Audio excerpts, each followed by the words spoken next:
જામનગરમાં પટેલ કોલોની 9 નંબરના છેડે યાદવ પાન પાસેની શેરીમાં ચિરાગ એપાર્ટમેન્ટમાં ગ્રાઉન્ડ ફ્લોરમાં આવેલ ફ્લેટમાં પોલીસે દરોડો પાડી કૂટડખાનું ઝડપી પાડ્યું છે.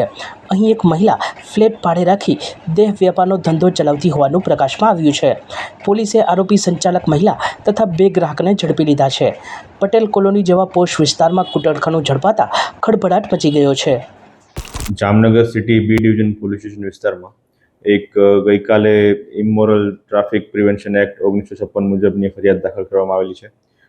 બનાવની વિગત મુજબ એક ચિરાગ એપાર્ટમેન્ટ પટેલ કોલોની 9ના છેડા પાસે આવેલું જે એપાર્ટમેન્ટ છે તેમાં ગ્રાઉન્ડ ફ્લોર ઉપર જે આ કામના આરોપી બેન છે વર્ષાબેન વાઇફ ઓફ સંજયભાઈ કિશોરભાઈ ધખાણ.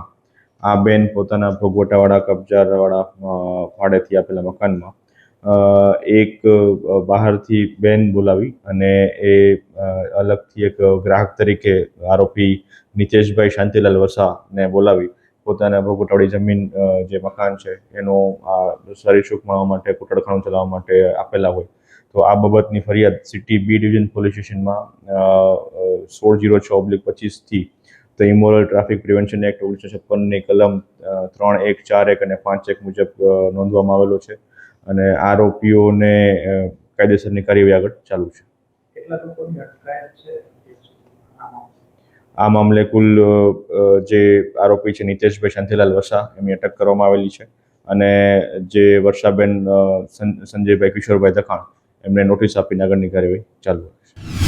જામનગરમાં ઇસ્કોન દ્વારા આજે ભગવાન શ્રી જગન્નાથજીની રથયાત્રા યોજવામાં આવી હતી. મેયર વિનોદભાઈ ખીમસુરિયા, ધારાસભ્ય Rivaba Jadeja, standing committee chairman નિલેશભાઈ કગથરા, નોબત પરિવારના ચેતનભાઈ માધવાણી સહિતના મહાનુભાવોએ ભગવાનનો રથ ખેંચી ધન્યતા અનુભવી હતી. જય જગન્નાથના નાદ સાથે રથયાત્રાએ નગરના વિવિધ માર્ગો પર પરિભ્રમણ કર્યું હતું.